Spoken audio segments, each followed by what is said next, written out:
Bienvenidos a Alianza, una comunidad para todas las familias. Hola, bienvenidos a nuestro curso de Principios para la Interpretación de Poesía, Profecía y Parábolas. Este es nuestro segundo video en el cual estamos abordando el tema de las parábolas. Ya hicimos un primer video donde hablamos de aspectos introductorios y esta vez vamos a hablar de aspectos metodológicos. Así es que si no te has visto el primero, te lo recomiendo y luego puedes venir a este video para poder seguir los pasos metodológicos de la interpretación de parábolas. Hacemos una oración y comenzamos. Señor, te damos muchas gracias porque vos, Padre de Gloria, nos has dado tu palabra para que ella pueda ser lámpara a nuestros pies y lumbrera a nuestro camino. Ayúdanos, Señor, a ser responsables en el acercamiento que tengamos a ella, para que ella ilumine nuestras vidas, para que ilumine nuestro camino, para que ilumine nuestra familia, para que ilumine nuestra vida personal y todos aquellos ambientes en los cuales nos desarrollamos. Ayúdanos, Señor, a poder ser responsable en el acercamiento que tengamos a ella. Y ayúdanos también, Señor, a adquirir herramientas para su interpretación. En el nombre de Jesús. Amén. Bueno, comenzamos entonces nuestro segundo video sobre parábolas. Primero tenemos que decir que la comprensión de las parábolas necesita un método, es decir, pasos que nos ayuden a acercarnos a ella. ¿Por qué? Porque de alguna forma, si nosotros tenemos esos métodos, esos pasos, vamos a tener llaves que nos van abriendo puertas, que nos van abriendo niveles de comprensión y que van desbloqueando algún conocimiento en particular. Es decir, mientras más llaves podamos tener, mejor vamos a poder profundizar en nuestro texto porque desbloqueamos diferentes niveles. Por ejemplo, si nosotros analizamos desde el aspecto sociohistórico el tema de las bodas, en la parábola de las 10 vírgenes, en Mateo 25, 1 al 13, vamos a descubrir algún aspecto en particular. Si examinamos, por ejemplo, desde el nivel narrativo, la clasificación de los personajes en la parábola del buen samaritano, por ejemplo, vamos a encontrar de alguna forma que hay dos grupos narrativos en ese sentido. Primero, el grupo de personas indiferentes, el que es el sacerdote y el levita, que se contrasta con las dos personas serviciales también que se muestran en el contexto, el samaritano y el anfitrión o el mesonero, ¿no? Cada método entonces ofrece oportunidades, pero cada uno también tiene sus límites. De ahí la importancia entonces de acercarnos desde varios métodos, desde varias formas de acercamiento y que empiecen a surgir las conexiones entre esos métodos o entre esos pasos. Recordemos que las parábolas son textos narrativos y metafóricos, orientados al lector, a ese lector que se encuentra en contextos comunicativos, que se encuentra en contextos narrativos, ¿no? Así que para observar la forma literaria de estos textos se utilizan imágenes visuales. Si ustedes se dan cuenta, las parábolas son muy visuales, son muy vívidas, y realmente porque están en ese contexto literario, narrativo, comunicativo, ¿no? Entonces, para comunicar significados es necesario que la interpretación comience con un análisis lingüístico que identifique el nivel narrativo y el nivel metafórico como estos elementos básicos de la parábola. Obviamente hay muchos más aspectos, pero quisiera iniciar con este porque es justamente el primero de nuestros 4 pasos que vamos a seguir para interpretar nuestra parábola. Nuestro primer punto o nuestro primer paso entonces en el análisis de las parábolas es este: texto, análisis del contexto y elementos narrativos, ¿sí? Vamos a focalizar en el texto y dentro de ello vamos a ver el análisis del contexto y los elementos narrativos que podamos encontrar dentro de nuestras parábolas. Primero tenemos que decir que las parábolas son textos diseñados artísticamente, si queremos llamarlos así, o si cabe la palabra, sobre todo cuando es el maestro que con su pedagogía ilumina y une nuestras realidades con la dimensión espiritual, con las dimensiones de fe. En ese sentido, la primera herramienta que vamos a utilizar es un sencillo nivel de análisis narrativo, ¿sí?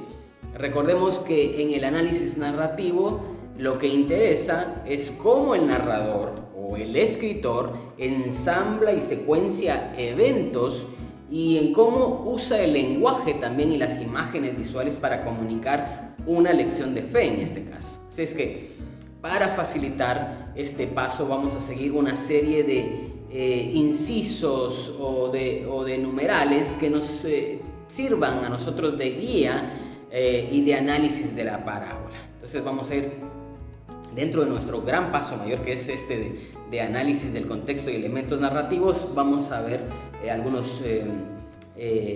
algunos pasos, algunos números y algunos literales que van a ir subsecuentemente, ¿no? Entonces, vamos con el primer paso. Primer paso, lee el contexto. Hay que leer el contexto, es decir, qué tema o idea viene desarrollando el capítulo anterior, ¿no? De qué o quiénes habla el capítulo anterior y el capítulo posterior también, ¿sí? Ese es el primer elemento dentro de nuestro paso de análisis de contexto y elementos narrativos. Leer el contexto. Es vital que leamos el contexto. No solamente la parábola, no solamente el versículo, sino el contexto anterior y posterior. Segundo, anotar las cosas llamativas de la parábola. Por ejemplo, cómo inicia y finaliza el relato. Eso podría ser una cosa llamativa de la parábola. Hay otros detalles relacionados al tiempo también, si es necesario, si es importante. Otros elementos del tiempo sería interesante anotarlos. Luego, también hay que ver si hay algún cambio o algún giro dramático de escena, donde se venga desarrollando una escena, un paisaje, una forma de ser narrado y luego aparezca en otra escena totalmente diferente o relacionada con la anterior. También, dentro de estas anotaciones llamativas de la parábola, podríamos anotar palabras o lugares que desconozcamos. Y entonces, al anotar esas palabras, voy y las investigo. Así es que, dado que las parábolas son narraciones metafóricas, es necesario identificar estos dos aspectos también en particular. El aspecto de la narración o de la narrativa, ¿no? Y el aspecto de la metáfora. Así que debemos examinar de manera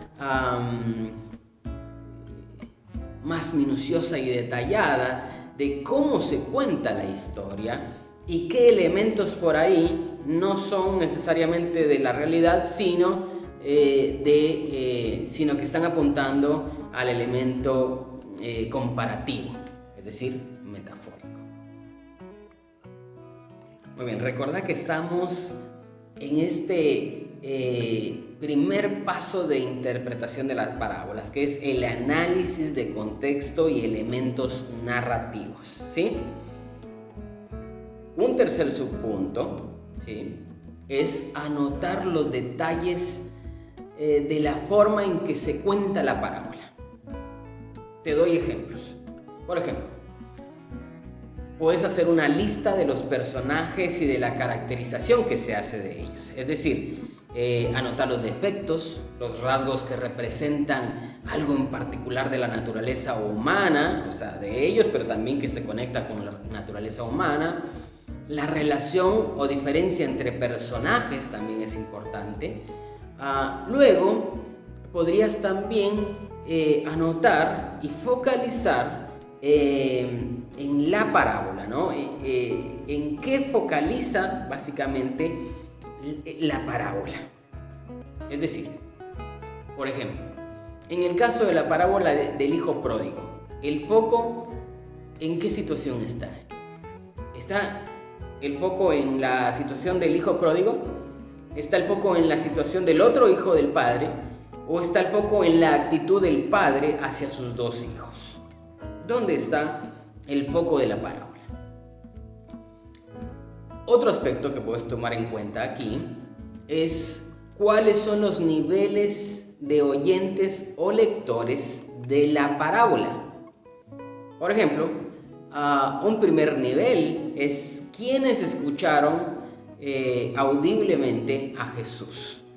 Los discípulos, la multitud, la mujer, los chicos, quienes escucharon audiblemente a Jesús en ese sentido. Segundo nivel, quienes escucharon el evangelio escrito, ¿sí? Y ahí tendríamos que ver quienes lo escucharon a través de Marcos, quienes lo escucharon a través de Juan, quienes lo escucharon a través de Mateo o a través de Lucas. ¿Cómo era su contexto? ¿Cómo era esa comunidad o esas comunidades que recibieron la parábola de Jesús ya de forma escrita? Y por último, dentro de este paso de anotar detalles de la forma en que se cuenta la parábola, trata de descubrir un concepto poco probable dentro de la narración, ¿sí? Recordad que nuestras parábolas son relatos breves de ficción, anclados a la realidad para dar una lección de fe. Así que hay algunos detalles que se usan dentro de la parábola para llamar la atención de los oyentes o de los lectores, que no necesariamente están totalmente apegados a la realidad. Por ejemplo, el sistema de siembra en la parábola del sembrador está alterado. Y entonces eso es para crear cierta llamatividad dentro de la narrativa que tiene la parábola. Es decir, cuando los lectores o cuando los oyentes se acercan a la parábola, inmediatamente les llama la atención eso porque conocen cuál es el sistema de siembra y cómo aquí se está proponiendo algo totalmente diferente, pero obviamente para generar la atención y dar un mensaje de fe. Muy bien, nos introducimos a nuestro segundo paso para la interpretación de parábolas. Nuestro segundo paso es acercarnos a la realidad, sobre todo a ese trasfondo sociohistórico de la parábola. Si ya nos hemos acercado al texto y a sus elementos de contexto y narrativos, que es el primer paso, en este segundo paso nos acercamos a la realidad, es decir, al trasfondo sociohistórico que podríamos encontrar dentro de la parábola. Porque las parábolas de Jesús adquieren su poder a partir de la transferencia de experiencias y contextos concretos de la vida real, ¿no? de esa realidad del mundo, y luego que se traslada a una dimensión de fe. Para comprender entonces este proceso de transformación es necesario, y aquí es importante, conocer el significado real de los conceptos utilizados y los procesos descritos. En el paso del trasfondo sociohistórico, entonces veremos aspectos que pueden ayudarnos a profundizar en la interpretación de nuestra parábola. Por ejemplo, el primer punto dentro de este paso es observar e investigar sobre objetos propios del entorno y de la época. Por ejemplo, la semilla de mostaza. ¿Qué tanto crece un árbol de mostaza? Un dracma. ¿Qué es un dracma? ¿Qué es una mina, por ejemplo? ¿Qué es un selemín? ¿Qué es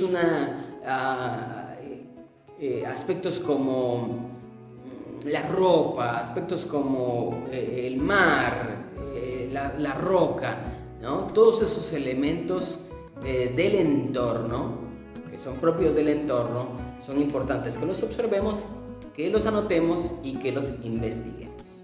Las parábolas reflejan principalmente el medio ambiente, el entorno y la vida de la gente de la Palestina y del mundo mediterráneo también del primer siglo.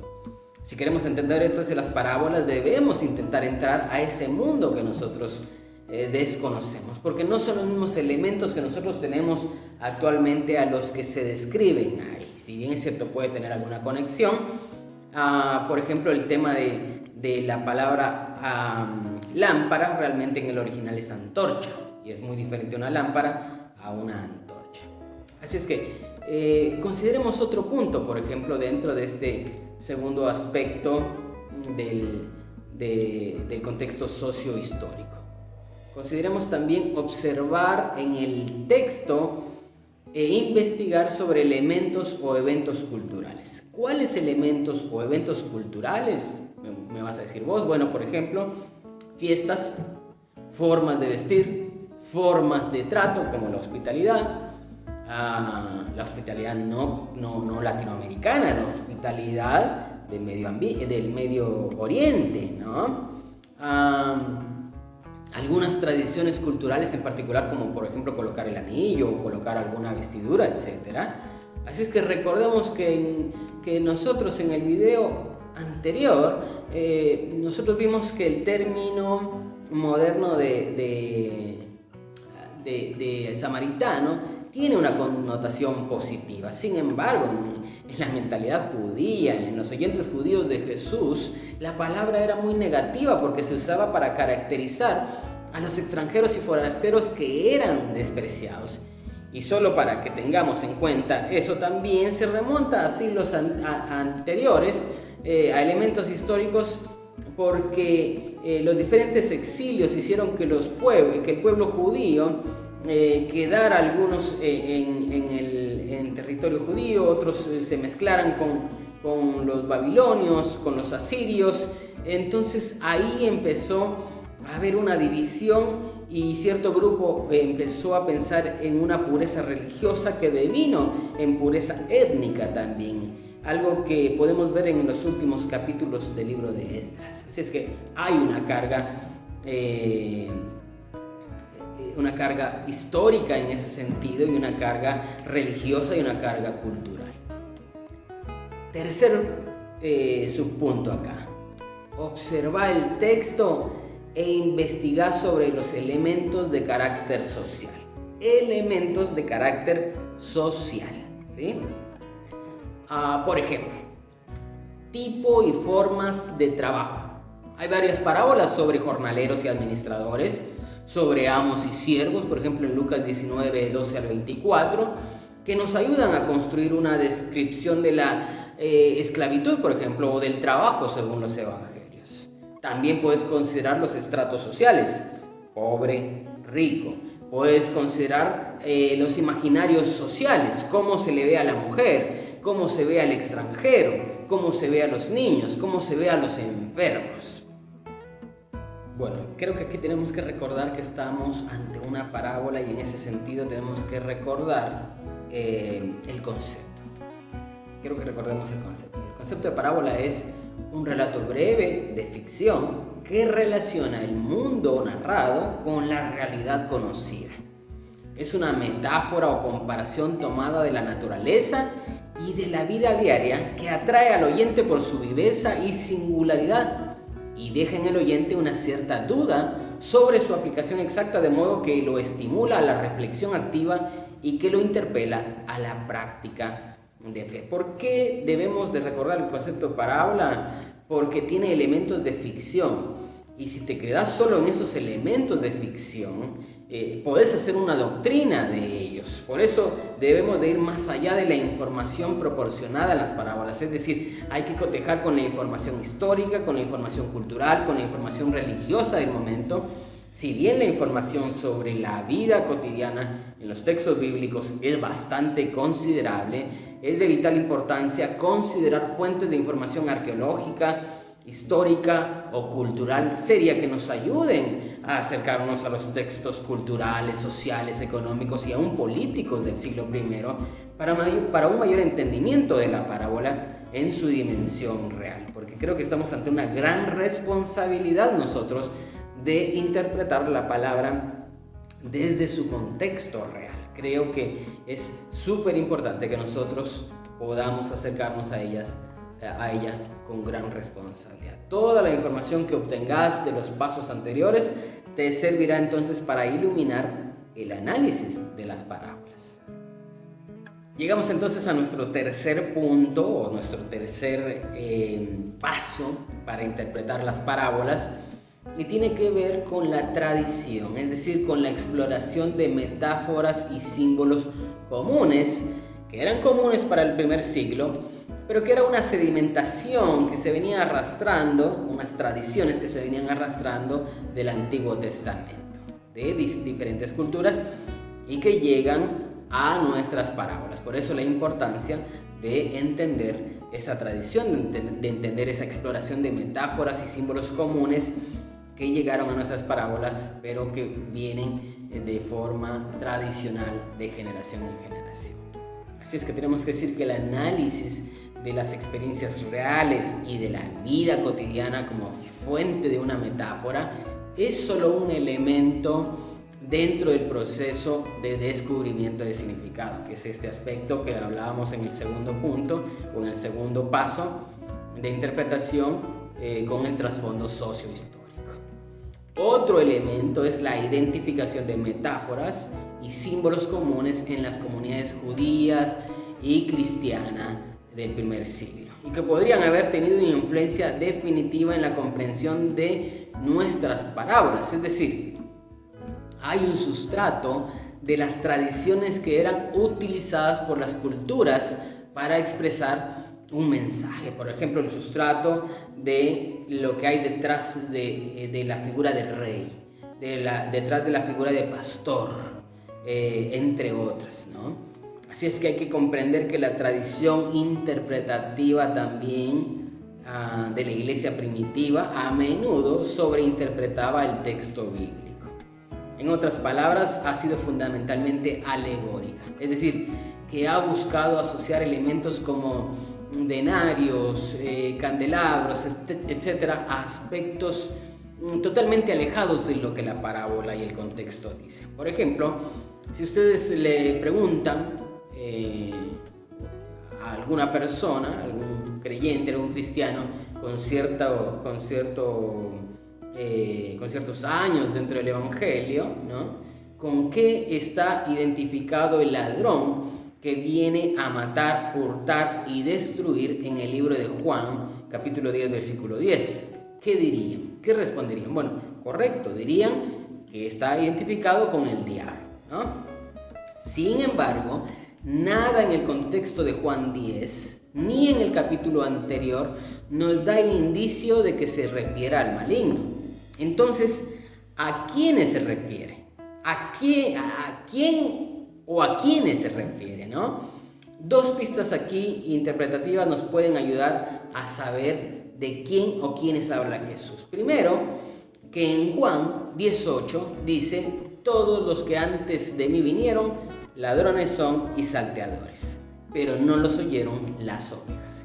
Y en el capítulo 9 se relata la sanidad del ciego que es llamado por los fariseos y no creen que Jesús lo haya sanado, así que lo expulsan. Entonces, ¿de quién o quiénes está hablando ese pasaje? Posteriormente, Jesús lo encuentra y se le manifiesta a él como el Hijo de Dios, a lo cual el que ahora ve respondió: creo, Señor, y lo adoró. Así que el ladrón que mata, hurta y destruye no es otro más que otro ser humano o grupo de seres humanos que son ciegos espirituales, incapaces de llevar a este ex ciego a la adoración a Dios, sino que buscan esclavizarlo a la adoración de un sistema religioso. Y así es como podemos interpretar algunas figuras, algunos símbolos de otra forma totalmente diferente, por no acercarnos a nuestros textos bíblicos, por no acercarnos a nuestras parábolas y simplemente reproducir lo que en algún momento nos enseñaron, y tal vez sin ningún tipo de acercamiento serio a las parábolas, ¿no? Así es que creo que es necesario que volvamos a recordar que aquí debe haber un equilibrio entre elementos reales y otros metafóricos, porque esa es la parábola. Es la combinación de elementos reales con elementos metafóricos. Creo que ahí nos ayuda la semántica, que es la teoría del significado, que ha demostrado que el significado de una parábola o de un texto, de una palabra, o de un texto, no solo está vinculado a un determinado sonido fonético o a una determinada combinación de caracteres lingüísticos. El significado está, de hecho, estrechamente ligado con el uso de las palabras en un contexto histórico, en un contexto cultural, en el marco de una convención cultural o social, como cada uno de nuestros países tiene diferentes palabras y las ha abordado de forma diferente y han convenido que eso significa esa parábola, ¿sí?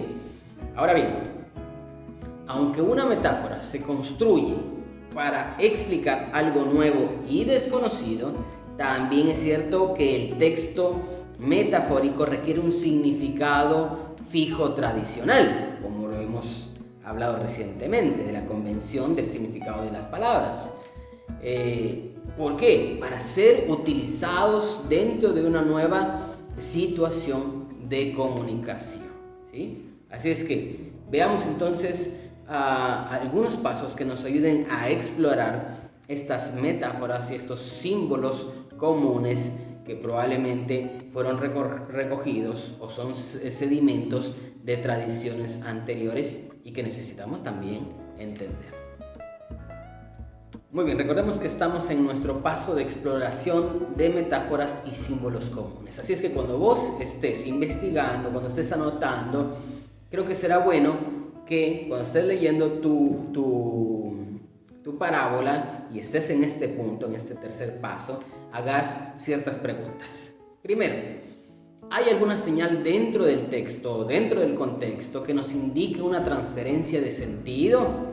Es decir, que nos indique que es una parábola, que es una alegoría. Por ejemplo, que se introduzca con ¿qué piensan ustedes? O les contó una alegoría, o les contó una parábola. Entonces te da el indicio claro de la transferencia de significado. También podrías preguntarte ¿qué vieja idea está señalando? Y entonces su contraparte es ¿qué nueva idea está introduciendo? Por ejemplo, acerca de la familia, acerca de la comunidad, acerca de prácticas.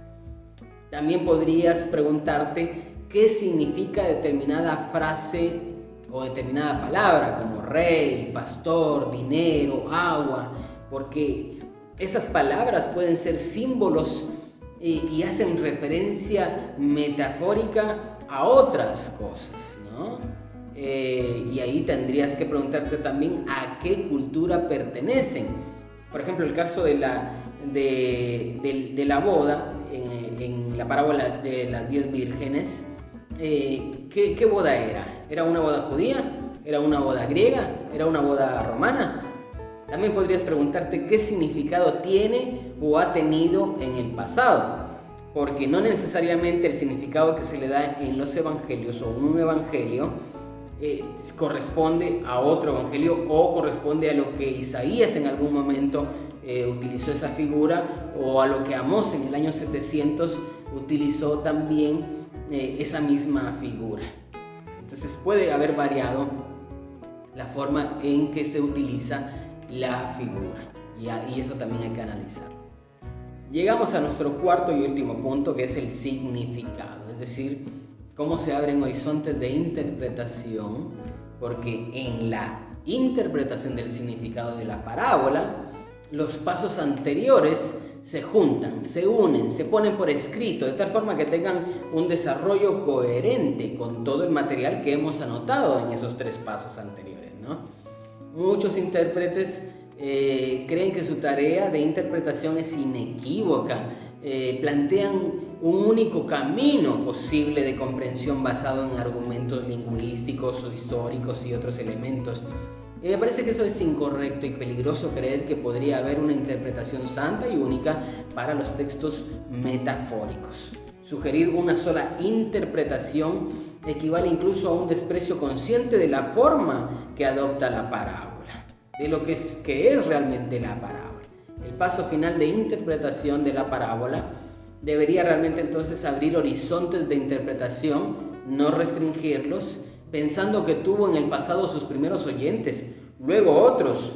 Luego se convirtió en texto y cada comunidad se vio confrontada por las parábolas que hablaron a su realidad. Sin embargo, esto no exime de la responsabilidad de estudiarlas en su contexto, que es lo que justamente han hecho nuestros pasos anteriores. El objetivo final del discurso de las parábolas no es una declaración sobre cómo cosechar, cómo pastorear o hacer masa, ¿no? Sino que ver que en la experiencia de la vida hay elementos que se pueden utilizar para revelar algo de la realidad de Dios. Por tanto, entonces, el significado de la parábola busca un nivel teológico, porque las parábolas de Jesús son textos religiosos, y creo que eso no hay que olvidarlo, no hay que ignorarlo, ¿no? La teología de las parábolas también no debe de sacarse del medio en que se proporcionan, no la saquemos de su contexto, eso es importante. Creo que como intérpretes, como predicadores, como pastores, como maestros, maestras, como personas que podemos llevar una palabra a los demás, es importante que nosotros podamos invitar a cada hermano, hermana, a cada codiscípulo a poder encontrar el significado dentro de estos textos, ¿no? Que nuestra tarea primordial sea acercar a otros a la parábola, a que les enseñe posibles vías de comprensión, a que los lectores por sí mismos puedan lograr encontrar los sentidos de la parábola y una comprensión personal, e incluso poder sacar provecho para su vida de fe y su vida cotidiana, que sería lo más óptimo, porque en ese sentido nosotros no hacemos dependientes a los demás de la interpretación que yo pueda dar, y mucho menos que mi interpretación sea única y dogmática, que sea realmente el aporte de todos y el acercamiento de todos, en el cual está el Espíritu de Dios, que nos permita encontrar significados profundos y de gran riqueza en las parábolas para la vida de su iglesia.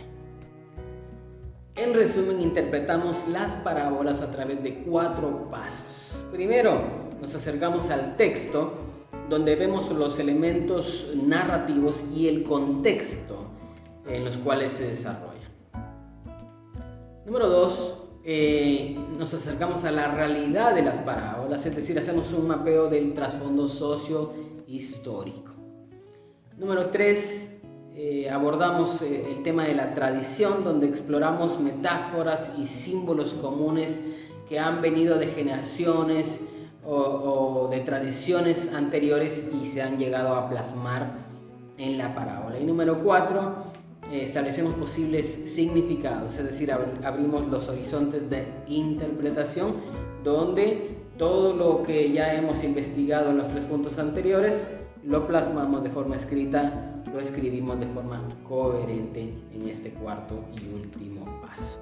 Muy bien, ha sido entonces un placer poder acompañarles a ustedes en esta aventura de los 4 pasos metodológicos para poder acercarnos a la interpretación de una parábola. Así es que vamos a ir ya trabajando. Yo sé que ya muchos de ustedes han seleccionado su parábola, pueden ir haciendo algún resumen de los pasos que yo les di acá e irlos aplicando a su parábola.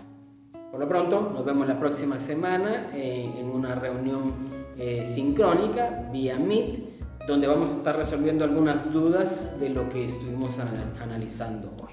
Bueno, la pasen muy bien, muy buena semana y a trabajar en sus parábolas seleccionadas. Que el Señor les bendiga.